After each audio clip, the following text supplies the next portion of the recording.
Itu fakta di lapangan bahwa orang kursus, tidak semua setelah kursus itu menjadi pembina. Bahkan ada yang hanya sekedar formalitas saja. Setelah itu tidak lagi mau jadi pembina.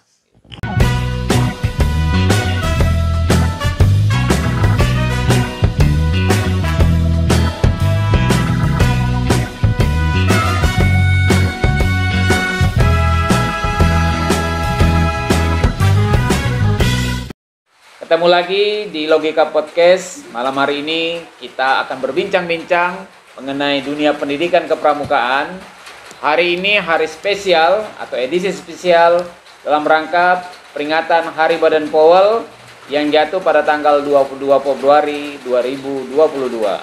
Hadir bersama saya kakak-kakak para pelatih kepramukaan yang selama ini sudah beraktivitas di dunia pendidikan kepramukaan. Ada Kak Asrianto, ya, ada Kak Asmawati, dan ada Kak Laili. Beliau ini adalah para pelatih cabang yang tergabung dalam Korps Pelatih Kuarcap Nunukan. Apa kabar kakak sekalian? Alhamdulillah. Kakak sekalian, kita tahu dalam atau tanggal 22 Februari peringatan Hari Badan PAWL ya. Nah, kalau kita tahu Badan PAWL adalah Bapak Pandu atau Bapak Kepramukaan Dunia yang beliaulah yang memulai pergerakan kepanduan ini. Nah, hari ini kakak juga sudah berada pada posisi sebagai orang yang mencerahkan. Karena kakak adalah seorang pelatih yang selama ini sudah berdinamika di dalam pendidikan kepramukaan. Mengawali bincang-bincang kita, Kak Asri, Kak Laili, dan Kak Asma, saya ingin mendengarkan dulu dari kakak-kakak nih, pendidikan kepramukaan yang sudah kakak lewati hingga hari ini. Nah, kalau Kak Asri sejauh mana nih? Jadi kalau saya untuk pendidikan kepramukaan yang sudah saya ikuti mulai dari KMD di tahun 2015, kemudian di KML tahun 2018, kemudian yang kemarin tahun 2019 itu KPD yang dilaksanakan oleh Kuarda Kalimantan Utara, gitu Kak. Berarti sudah mulai mengikuti kegiatan kursus-kursus itu tahun 2015. Oke. Kalau Kak Asma mulainya kapan mengikuti pendidikan kepramukaan? Nah, kalau kita tahu kan pendidikan pramukaan itu kan hanya ada 4 itu. KMD, KML, KPD, KPL. Oke, untuk Asma bisa ceritakan perjalanan kakak mengikuti pendidikan kepramukaan nih.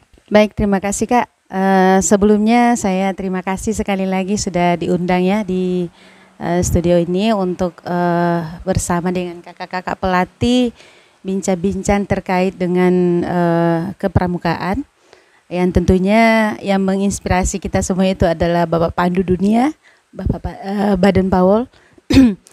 Terkait dengan kualifikasi ya Kak ya, saya mulainya itu ikut KMD pertama kali yang dilaksanakan di Nunukan itu di tahun 2007 bersama Kak Ramli, Kak Jinaja, pokoknya semua yang Kak Rahman semua. Jadi saya itu Kak setiap melewati kursus itu yang peserta-pesertanya itu saya simpan sampai sekarang masih ada semua nama-nama peserta KMD. Kemudian untuk KML itu di tahun 2009. Tepatnya di Nunukan Selatan itu di SD 1 pas di depan rumah Kak Haji Mansur. Kemudian KPD itu di tahun 2015 awal Kak ya. Kemudian pendidikan selanjutnya itu KPD tadi itu ya Kak ya. Kemudian di KML itu KPL ya baru-baru ini saya mengikuti di Cibubur di tahun 2021.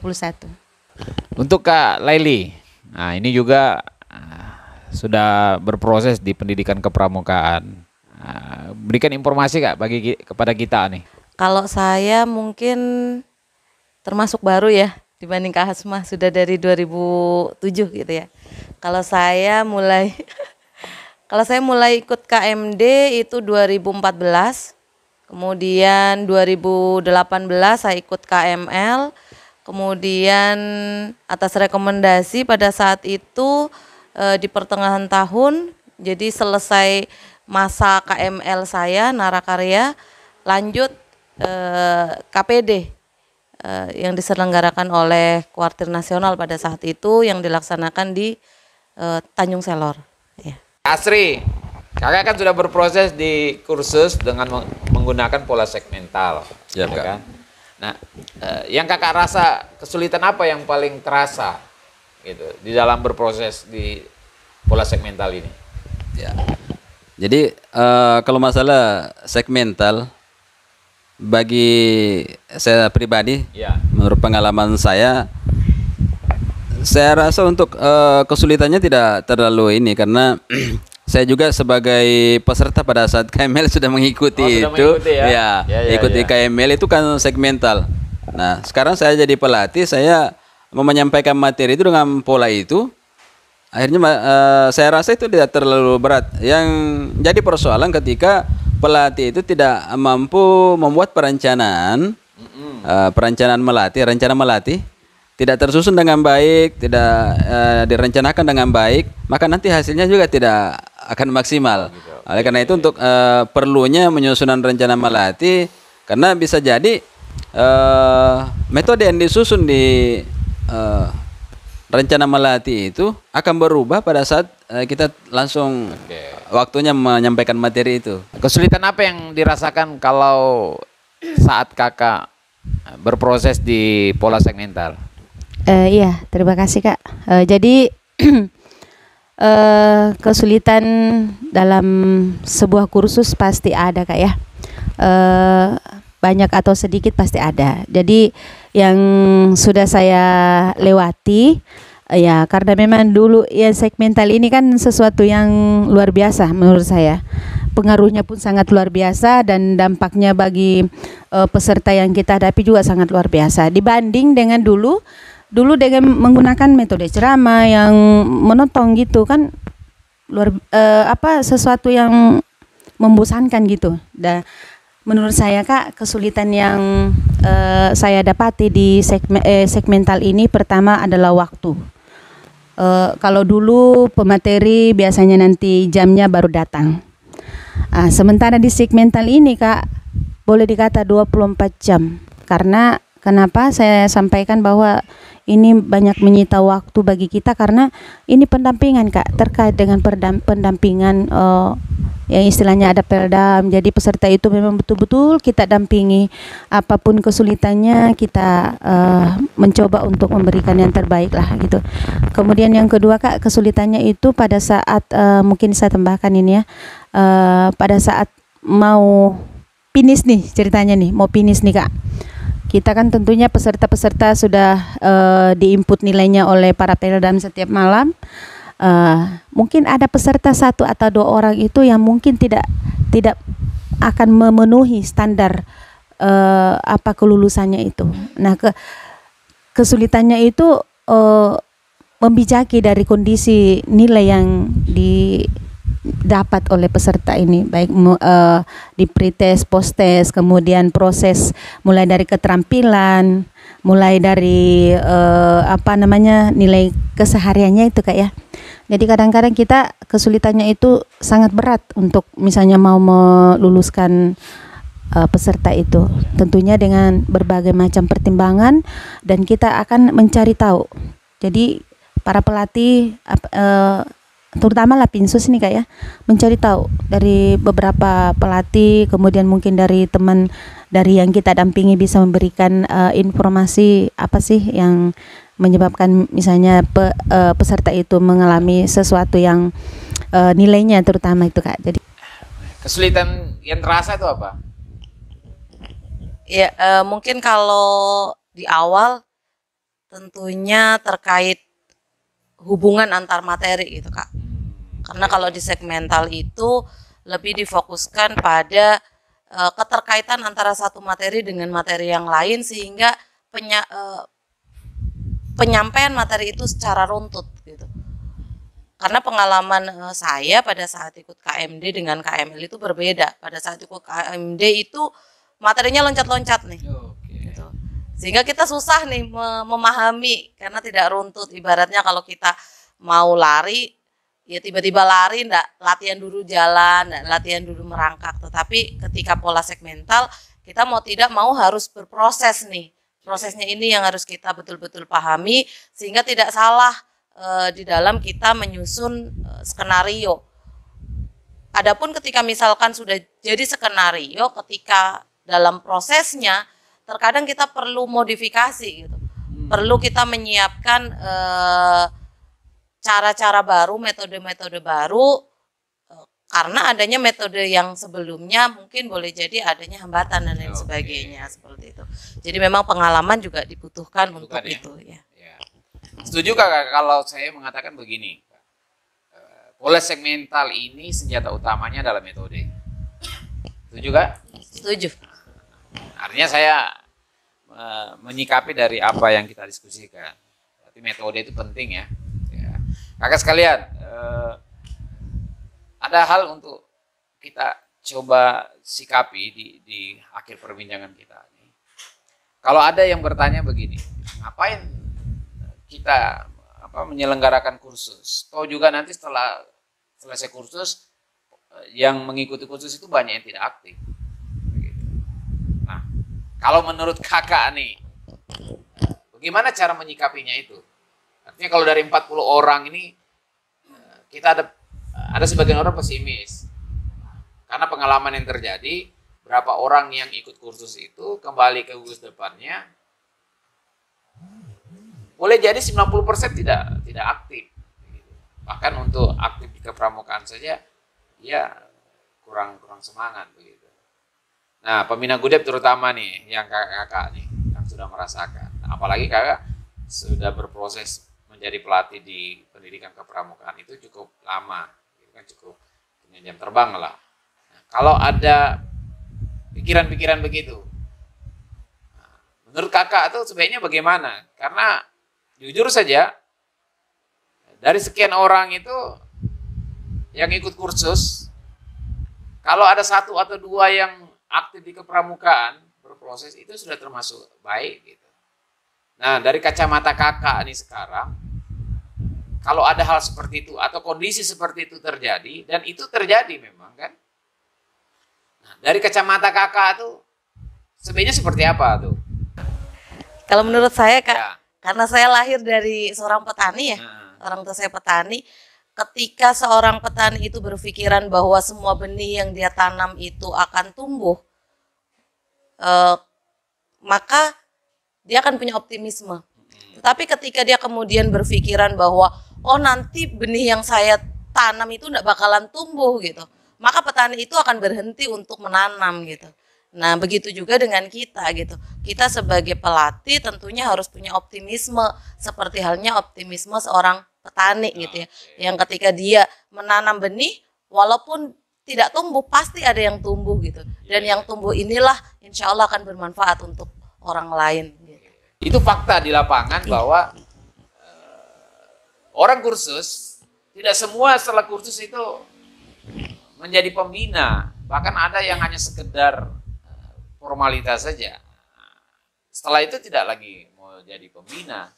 Nah itu kakak ini sudah masuk ke dunia pelatih dengan langit berpikir yang di atas gitu. Nah, Ya, silakan, baik, Kak. baik Kak. Ya, ini adalah kenyataan Kak ya. Iya, kenyataan. Setiap kursus paling sedikit saja yang bisa betul-betul menjalankan sesuai apa yang kita berikan di dalam rohnya kursus itu. Jadi kalau menurut saya Kak, sebagai seorang pelatih itu harus berpikiran positif dulu bahwa apa yang saya lakukan ini akan ada hasil gitu. Tentunya pembina yang kita latih ini kita akan memberikan di dalam kursus itu selain dari mungkin materinya Tepram, tapi kita memberikan sebuah wejangan-wejangan bagaimana pembina yang kita hadapi ini bangkit, termotivasi untuk benar-benar bisa berbuat kepada peserta didik gitu. Yang penting kita optimis saja ya. Iya Kak. Jadi kalau menurut saya Kak ini, memang saya ibaratkan lah saya ngajar di kelas kan. Saya ibaratkan bahwa tidak semua peserta didik itu nanti akan berhasil. Tapi saya harus berpikir bahwa yang saya ajar nanti ini nanti akan bermanfaat bagi lingkungannya.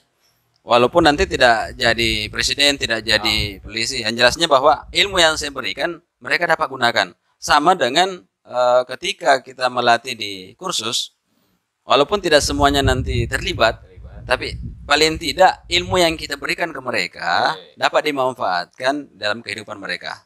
Mungkin seperti itu. Berarti dari kacamata kakak bertiga nih, paling tidak ya, saya ibadah dulu lah. Ya, betul kan? Saya ibadah dulu. Betul. Soal nanti dia dia berproses di kemudian hari berhenti atau tidak, nah itu mungkin ada dinamikanya di lain. Ya. Sebagai akhir dari perbincangan kita nih soal yang tadi itu, kalau saya analogikan begini Kak, kira-kira nanti kakak sependapat tidak dengan cara kita berpikir? Orang naik orang kursus mobil, dia tujuannya untuk apa tuh orang kursus mobil? Bisa bawa mobil ya. Bisa bawa mobil. Artinya dia kursus mobil, dia khusus menyetir mobil, mindsetnya, cara berpikirnya dia akan bisa bawa mobil. Gitu kan. Dia kursus motor, dia bisa bawa motor. Gitu. Tapi seandainya dia kursus mobil, dia bisa bawa mobil, apakah dia nanti jadi sopir? Belum tentu. Kan begitu ya?